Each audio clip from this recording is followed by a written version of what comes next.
So, I'll do my measurements in a bit, but this is our ultrasound probe entering through the vagina. Opo. So, ito yung cervix mo. Ito yung bahay bata na mismo. Okay? Yung matres na tinatawag. Ito yung sac. Opo. Oh. And then, within it, there's a baby already na may heartbeat na. Yun. So, pwede ka na i-congratulate. Yeah, sige, we'll do our measurements, ha? Opo. A little uncomfortable, but shouldn't be painful. Sandali lang. Okay po. Okay.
Just the usual, ano muna, ha?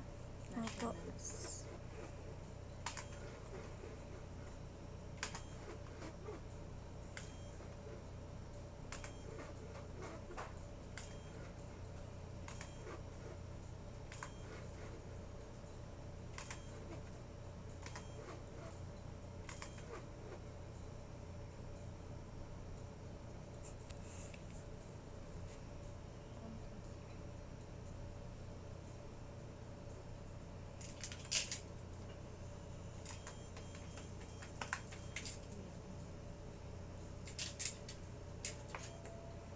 Then we can focus now on the baby.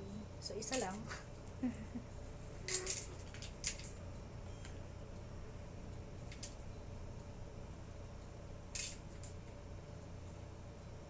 Ito yung tinatawag na yolk sac. Eventually, mawawala na yan sa future ultrasound. Opo. And then, by transvaginal route, the transvaginal route is used kapag 12 weeks or less yung pinagbubuntis mo. So, yan na si baby. Malalaman na ba natin ang head area? Mukhang hindi pa. Okay po. No?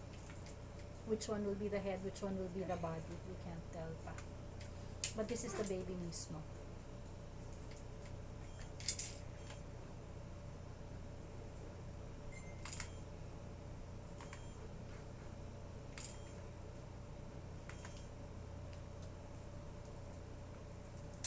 So, yan siya. Equivalent to 8 weeks and 3 days. So, mas bata. Mukhang, tsaka given siguro your history of Picos po. PCOS, baka ultrasound na gagamitin. Younger si baby. But I'll get an average. How it will get other Okay. measurements. Other views. Kasi even the form, parang pang 8 weeks lang eh. Okay po.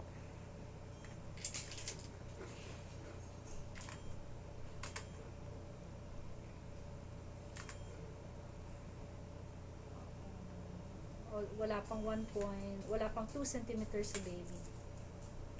So, mas malaki pa to yung nasa screen. Okay po. Mother angle lang.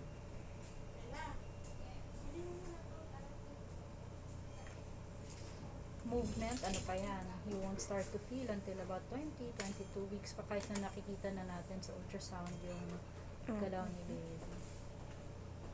Ganun lang talaga. 8 weeks and 1 day, 8 weeks and 2 days. 1.7, 1.8 centimeters yung nakukuha kong length. So, the due date is 26 of